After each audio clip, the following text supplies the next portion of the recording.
नमस्कार. गरजा रायगड सात संवाद या वृत्तवाहिनीत आपलं स्वागत आहे. तर चला पाहूया आजच्या घडामोडी. दारू प्यायची असेल तर घ्यावी लागेल बायकोची सहमती.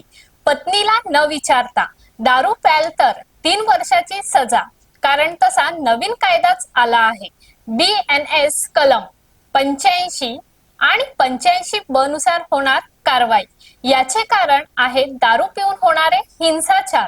सरकारी आकडेवारीनुसार भारतातील सुमारे 40% पेक्षा जास्त घरगुती हिंसाचार प्रकारांमध्ये दारू हे मुख्य कारण आहे. त्यामुळे नवीन कायद्यानुसार जर पतीने आपल्या पत्नीला त्रास दिला तर त्याला थेट तुरुंगात जावं लागेल.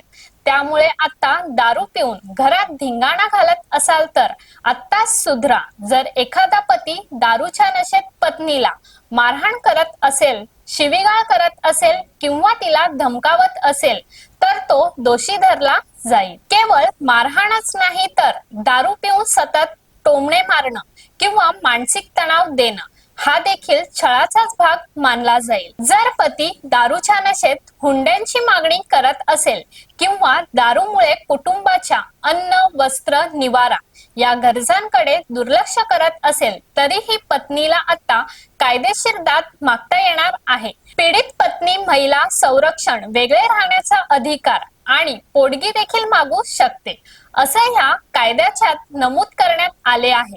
त्यामुळे आता बायकोला विचारल्याशिवाय दारू प्याल तर मात्र आता तुमची खैर नाही.